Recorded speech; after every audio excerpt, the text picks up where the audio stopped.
सीमा की हत्या करने के बाद एक डॉक्टर ने उसकी लाश एक बोरी में डालकर क्लिनिक के अंदर ही एक कोने में रख दी।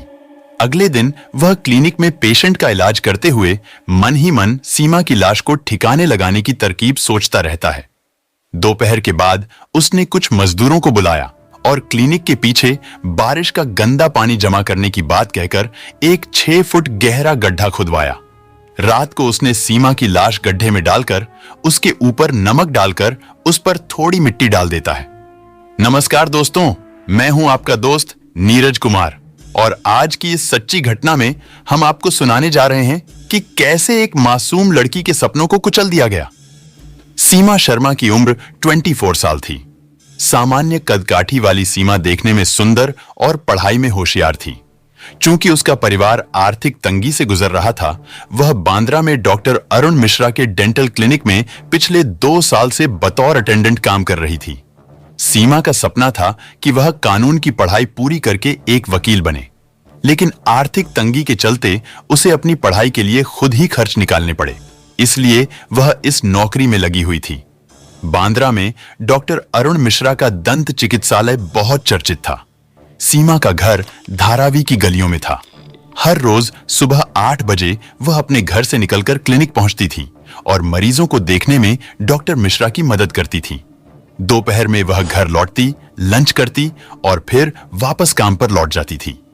रात के 8 बजे डॉक्टर मिश्रा क्लिनिक बंद करने के बाद उसे घर के पास छोड़ देते थे और फिर अपने घर चले जाते थे। यह उसकी रोजमर्रा की दिनचर्या थी। अपने काम में समय देने के बावजूद सीमा पढ़ाई के लिए भी समय निकाल लेती थी।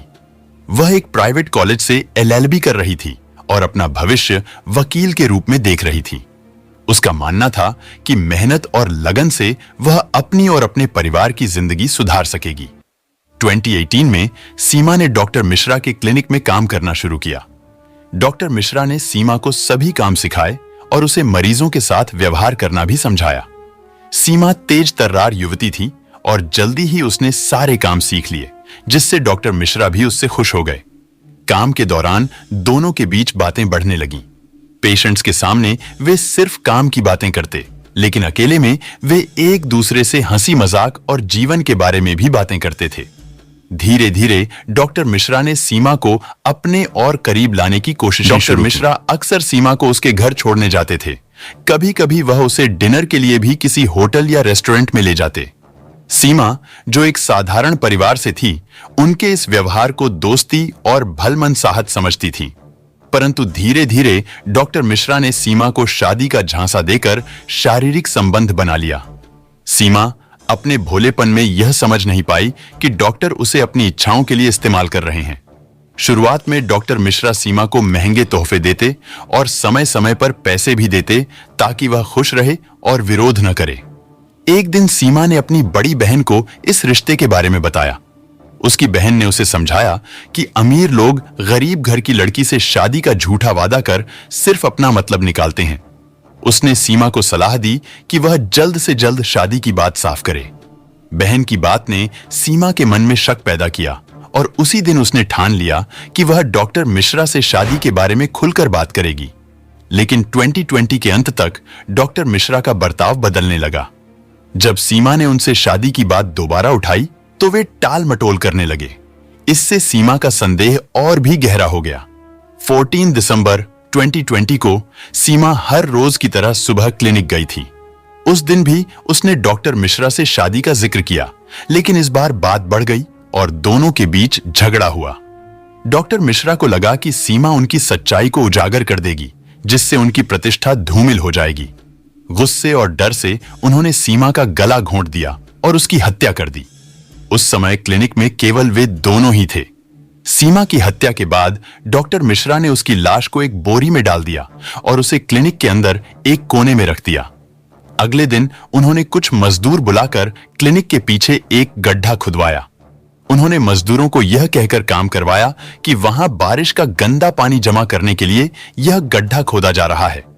उसी रात उन्होंने सीमा की लाश गड्ढे में डालकर ऊपर से नमक और मिट्टी डाल दी ताकि लाश की दुर्गंध न फैले। फिर अपनी योजना को छुपाने के लिए उन्होंने कुत्ते की एक लाश का इंतजाम किया और उसे भी उसी गड्ढे में डालकर अच्छी तरह से मिट्टी भर दी। उनका सोचना था कि यदि दुर्गंध आएगी तो लोग उसे कुत्ते की लाश समझेंगे। उस रात जब सीमा घर नहीं लौटी तो उसके माता पिता बेहद चिंतित हो गए। उन्होंने अगली सुबह क्लिनिक जाकर डॉक्टर मिश्रा से पूछताछ की। डॉक्टर ने उन्हें बताया कि सीमा ने 6,000 रुपए लेकर दूसरी नौकरी के लिए जाने की बात कही थी और अपना मोबाइल नंबर भी बदल लिया था। यह सुनकर सीमा के माता पिता हैरान रह गए। उन्होंने आसपास के रिश्तेदारों से भी पूछताछ की, परंतु कहीं से कोई जानकारी नहीं मिली। 1.5 महीने बीत गए, लेकिन सीमा का कोई अता पता नहीं चला। थक हार कर उसकी मां ने 1 फरवरी 2021 को बांद्रा पुलिस स्टेशन में गुमशुदगी की रिपोर्ट दर्ज कराई। इंस्पेक्टर रेखा पांडे ने इस केस को गंभीरता से लिया और जांच शुरू की। रेखा पांडे ने डॉक्टर मिश्रा से सीमा के बारे में पूछताछ की तो उन्होंने अलग अलग बयान दिए। इससे इंस्पेक्टर का शक और भी बढ़ गया। उन्होंने सीमा के मोबाइल की कॉल डिटेल्स चेक की और पाया कि सीमा की आखिरी कॉल डॉक्टर मिश्रा को थी, जो करीब 750 सेकंड लंबी थी। इस आखिरी कॉल के बाद उसका मोबाइल बंद हो गया था। पुलिस ने डॉक्टर मिश्रा को दोबारा पूछताछ के लिए बुलाया और मनोवैज्ञानिक तरीके से सवाल किए। ज्यादा देर तक वह झूठ नहीं छुपा सके और उन्होंने कबूल किया कि उन्होंने सीमा की हत्या कर दी थी। डॉक्टर मिश्रा की निशानदेही पर पुलिस ने क्लिनिक के पीछे खुदाई करवाई, जिसमें पहले एक कुत्ते की लाश निकली और फिर उसके नीचे एक युवती की लाश मिली। कपड़ों के आधार पर सीमा के माता पिता ने लाश की पहचान सीमा के रूप में की। इस खुलासे के बाद डॉक्टर अरुण मिश्रा के खिलाफ हत्या और सबूत मिटाने के आरोप में केस दर्ज कर उन्हें अदालत में पेश किया गया।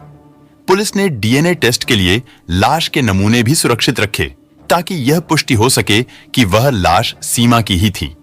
सीमा शर्मा की लाश की बरामदगी के बाद इस मामले में हत्या और साजिश की धारा 302, 201 लगाकर पुलिस ने उसे न्यायिक हिरासत में भेज दिया गया। दोस्तों, इस घटना ने मुंबई के इलाके में सनसनी मचा दी और लोगों के बीच भय का माहौल पैदा कर दिया। यह घटना एक चेतावनी के रूप में उभरकर सामने आई कि विश्वासघात और लालच किस तरह एक मासूम की जान ले सकते हैं। तो दोस्तों, यह थी मुंबई की सीमा शर्मा की दर्दनाक कहानी। यदि आपको यह वीडियो पसंद आया हो तो इसे लाइक करें, अपने दोस्तों के साथ शेयर करें और हमारे चैनल को सब्सक्राइब करना न भूलें। इसी तरह की सच्ची और रोमांचक कहानियों के लिए जुड़े रहिए। धन्यवाद।